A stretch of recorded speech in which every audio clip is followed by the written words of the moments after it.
Agora sim, eu cumprimento do outro lado da tela o nosso último entrevistado do programa de hoje, o advogado da Marcha da Maconha e mestre em Ciências Penais, André Barros. André Barros, bom dia. Bom dia, Anderson. É uma honra estar aqui no Faixa Livre. Já compareci várias vezes a esse programa sensacional.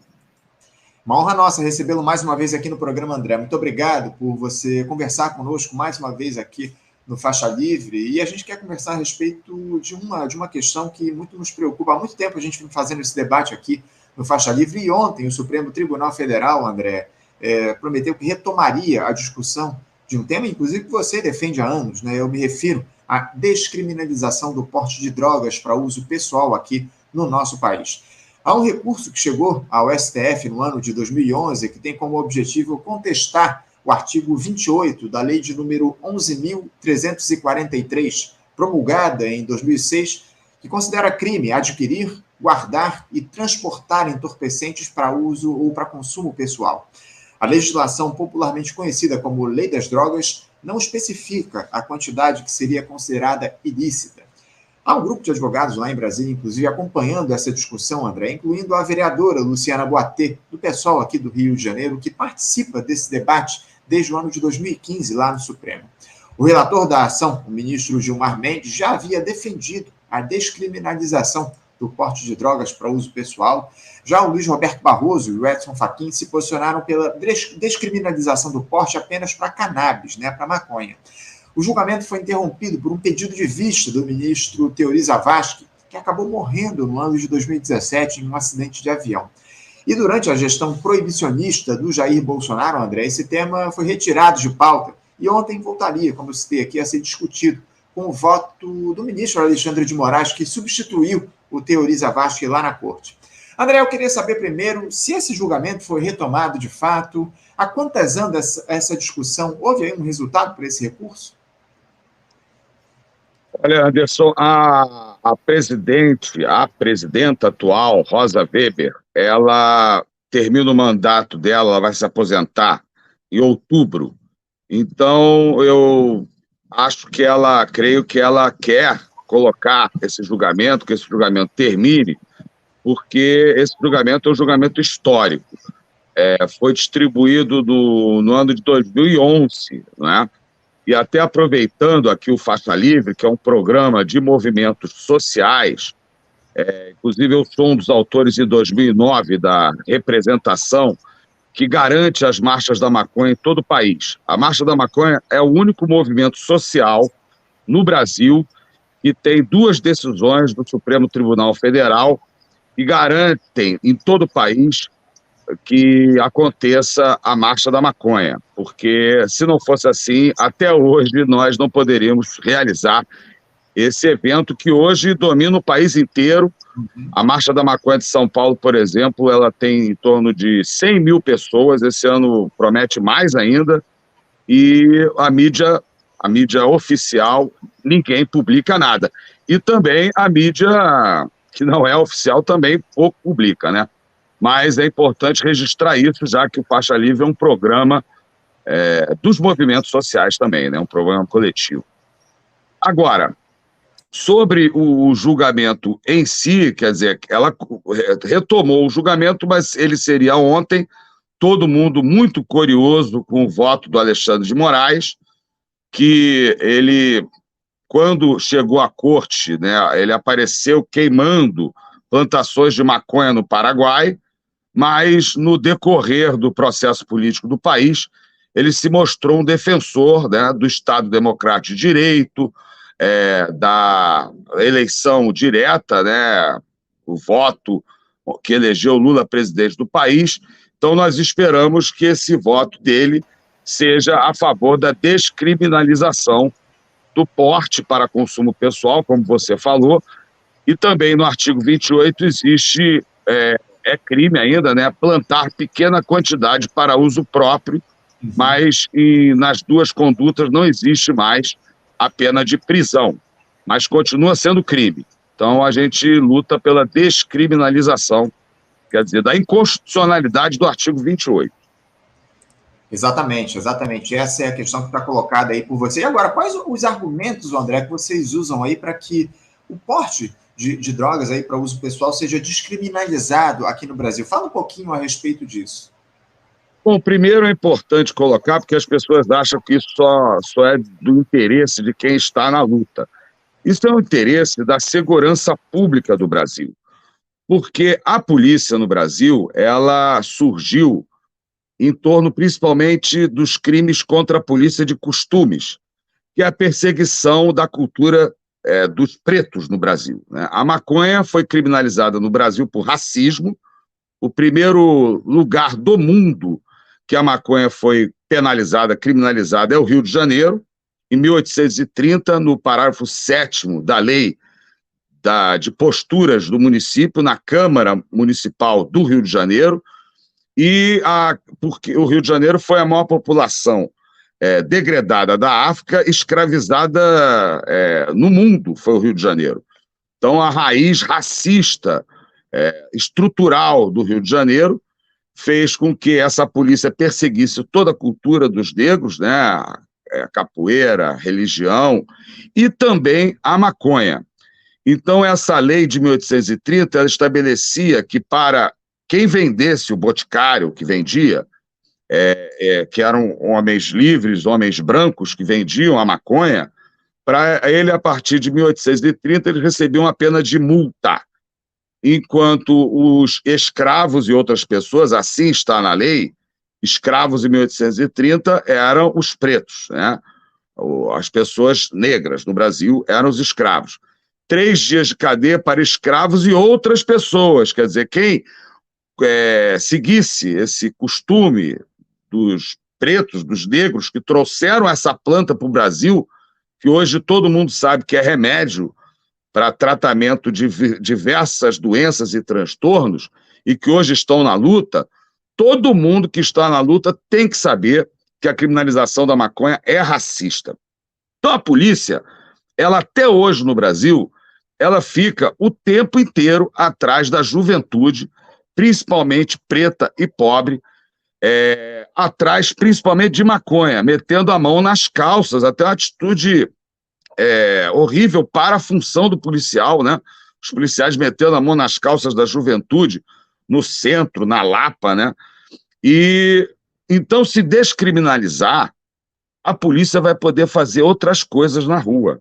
Você vai ter uma melhoria do policiamento na rua, porque nas ruas acontecem muitas brigas de bar, feminicídios, homicídios, violência contra a mulher, estupro, roubo, né, que é subtrair mediante violência ou grave ameaça.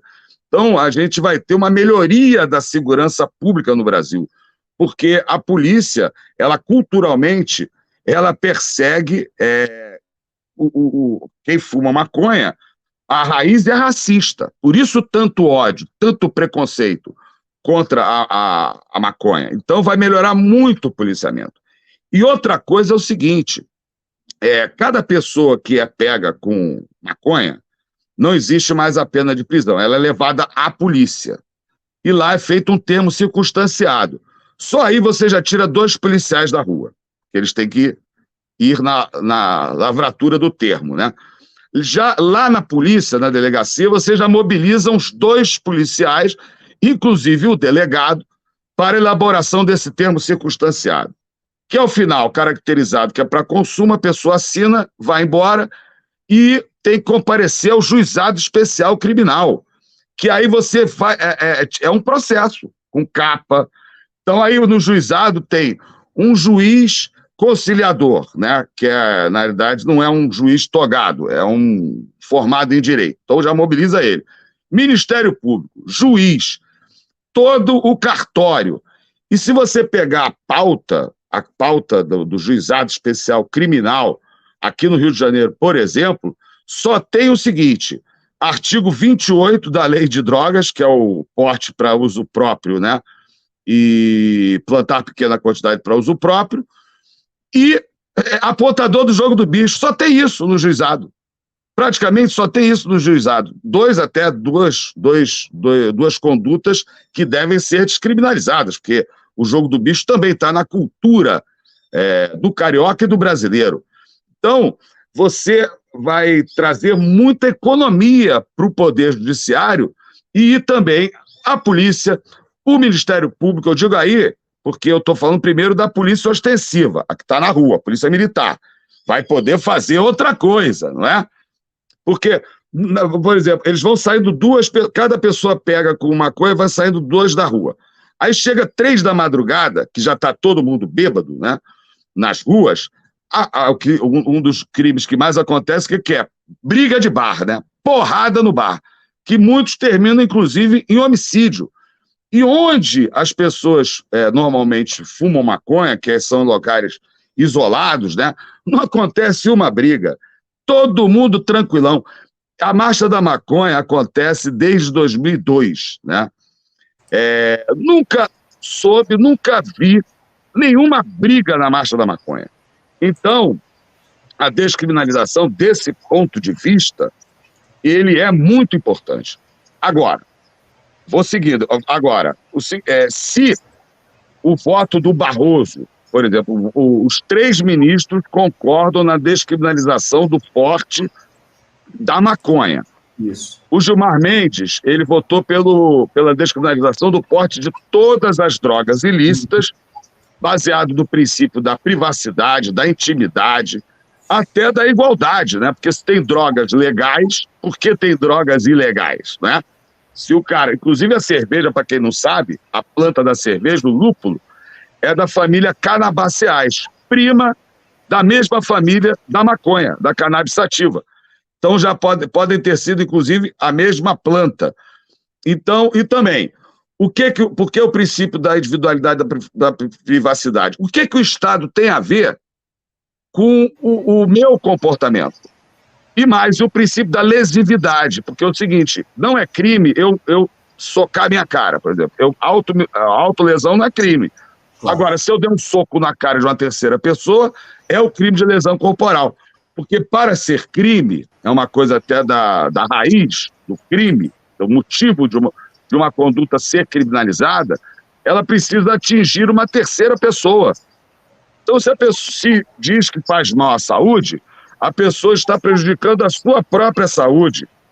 Então, com base nesse princípio, o ministro Gilmar Mendes, o primeiro voto, ele votou pela descriminalização da posse de todas as drogas ilícitas. Mas, na realidade, como o caso é do Francisco, uma pessoa que estava presa e foi encontrada na cela dele 3 gramas de maconha, os 3 concordam na descriminalização do porte só de maconha, né? Isso os 3 concordam. 1 para todas, que é o Gilmar Mendes, e o Fachin só para o pó de maconha, e o Luiz Roberto Barroso, ele propõe como presunção de que a pessoa é consumidora o critério usado em Portugal, a posse de 25 gramas e a pessoa poder ter em casa 6 plantas fêmeas. Fêmeas por quê? Porque o THC, que causa o estupefaciente, né? Ele só está na planta fêmea. A planta macho não tem essa função que as pessoas ficam tranquilonas, né? Então, ele faz essa proposta. Isso vai reduzir um pouquinho, principalmente nos presídios femininos, as pessoas presas. Tem muitas pessoas presas com menos de 25 gramas. Mas se eles colocassem 100 gramas, eu acho que ia reduzir, ao menos no presídio feminino, sei lá, 70% iam sair. Porque, na realidade, não tem traficante preso no Brasil, né? Esse aqui é o detalhe, né, o André? Muito bem colocado por você aqui. Agora, eu queria aproveitar e aprofundar esse tema que você trouxe aqui para a gente, porque o que define se uma droga é portada aí para uso pessoal ou para tráfico é, evidentemente, a sua quantidade. Nessa ação do Supremo, há alguma quantidade definida? E que quantidade deve ser considerada para uso pessoal na avaliação de vocês da Marcha da Maconha? Não, para mim, eu não, assim, só tem esse voto do Barroso, 25 Sim. gramas e 6 plantas fêmeas. A lei é de 2006 e até hoje nós não temos uma jurisprudência estabelecendo isso, né? Para começar a conversa, é o seguinte, Anderson, você tem 3 crimes na lei de drogas. comprar ou portar para uso próprio, que é o 28, que não tem mais pena de prisão. O 33, que é vender ou fornecer, ainda que gratuitamente, é o 33, pena de 5 a 15 anos. E o 36, que é o crime mais grave, que é financiar e custear o tráfico de drogas. Pena 8 a 20 anos. Você estava até falando com o economista antes, não sei se é economista, mas você estava falando com o economista antes. Quer dizer, você tem 3 crimes na lei de drogas: comprar, vender e financiar. Esse do 36, que é financiar e custear, que é o milionário, né? Esse você não encontra um inquérito no Brasil. Nenhum inquérito. Porque é óbvio que nós estamos falando de um mercado bilionário. Só para o Rio de Janeiro devem ser 30, 50 toneladas por mês chegando do Paraguai. Para isso acontecer, tem que ter uma logística. Você tem a plantação, produção, distribuição, atacado e varejo. Então, você atacar só o varejo, você não está combatendo o tráfico nenhum. Isso é uma mentira, isso é uma farsa. E nas favelas é racismo. É evidentemente racismo, porque você não está combatendo tráfico algum. Não, eu não conheço um milionário na favela. Para mim, não existe traficante na favela. Existe uma relação de produção, né, de exploração de trabalhadores no mercado ilegal, negros, com a morte. Ao contrário do mercado legal, que é substituído com o desemprego, né? A pessoa é desempregada, no caso do mercado ilegal, eles matam. Chega na mão dessa garotada que tinha que estar na escola, numa instrução, na faculdade, chegam para eles metralhadoras, eles não são treinados, e a polícia entra amando, né? Amando, na realidade, dos milionários e bilionários, que são os traficantes, matando. Então é um mercado onde o trabalhador é substituído pela morte, né? É isso. Essa é a grande questão, o dilema que está colocado no nosso país. A gente precisa, acima de tudo, resolver essa questão, esse cenário onde as pessoas na favela são absolutamente relegadas e criminalizadas em todas as suas ações.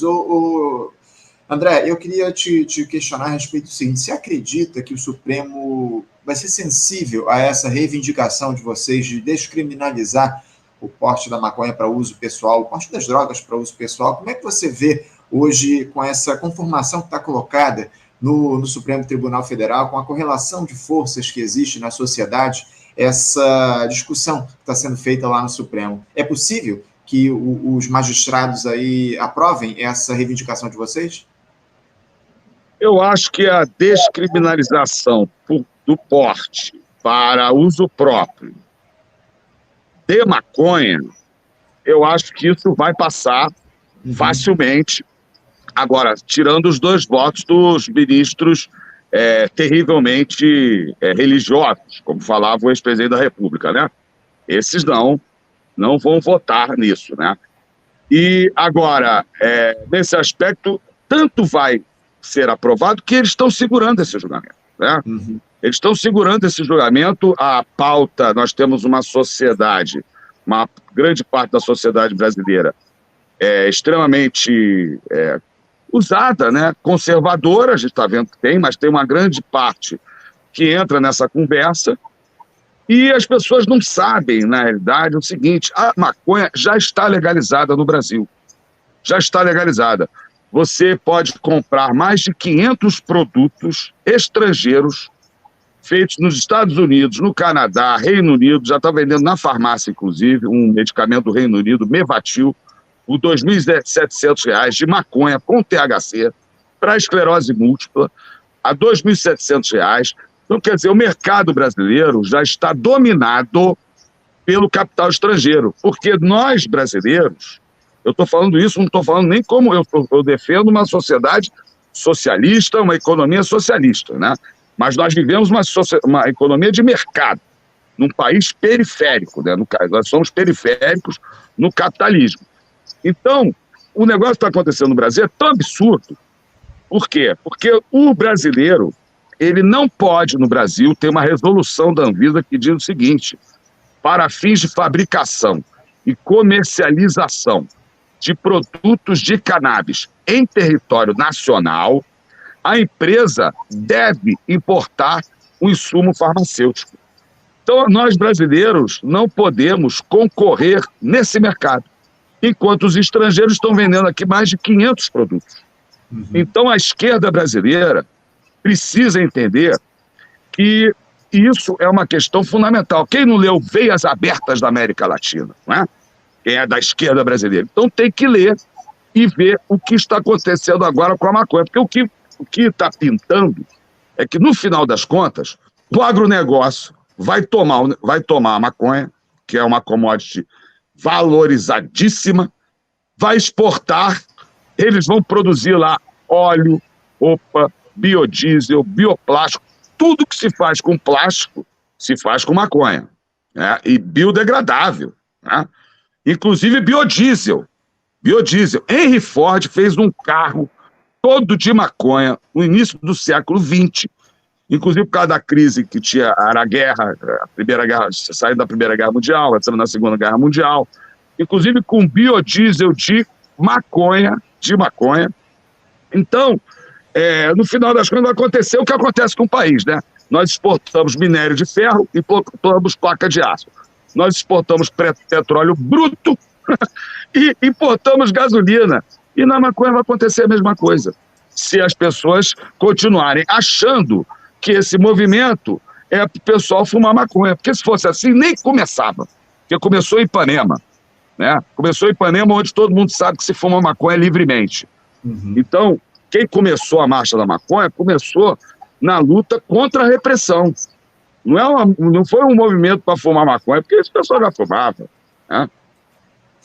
André, a gente espera que o Supremo Tribunal Federal faça esse debate com responsabilidade ao longo desse... Ao tudo indica, vai ser retomado hoje o julgamento lá no STF, e a gente espera, acima de tudo, que esse debate traga soluções para essa questão que está colocada, a necessidade que a gente tem de se descriminalizar o uso de drogas aqui no nosso país, especialmente a maconha. A gente acredita e, acima de tudo, espera que os ministros atuem e dialoguem com os interesses da sociedade. E, acima de tudo, já se mostrou muito claro que esse combate, essa política que é adotada aqui no nosso país de criminalização das drogas não mostrou qualquer tipo de resultado na redução do consumo e do tráfico, infelizmente, aqui no nosso país. Acima de tudo, a gente precisa fazer esse debate com responsabilidade e trazer as questões da maneira que elas são, colocar tudo isso para o nosso país, para as pessoas aqui, para a sociedade evolua, acima de tudo. André, eu quero agradecer muito a tua participação aqui no programa de hoje. Muito obrigado pela tua presença e a gente espera, mais uma vez, que essa discussão seja retomada no dia de hoje e que o Supremo defina esse tema, que é muito importante para vocês que dialogam com essa causa. André, muito obrigado pela tua participação. Muito obrigado, Anderson. É sempre uma grande honra participar do Faixa Livre. Sou fã do Faixa Livre. Obrigado pelas palavras, André. Um abraço para você. Até a próxima. Conversamos aqui com André Barros. André Barros, que é advogado lá da Marcha da Maconha, né? Dialoga com esse tema já há bastante tempo aqui no nosso país. Também mestre em ciências penais, está acompanhando essa discussão que vai ser retomada hoje lá no Supremo Tribunal Federal a respeito da descriminalização da utilização para uso pessoal, né, das drogas aqui no nosso país, especialmente da maconha. É um debate que está paralisado já há bastante tempo lá no Supremo Tribunal Federal e a gente espera que isso seja encerrado ao longo desses próximos dias e que o STF tenha responsabilidade nessa discussão que está colocada. Bom, gente, vamos encerrando aqui a edição de hoje do nosso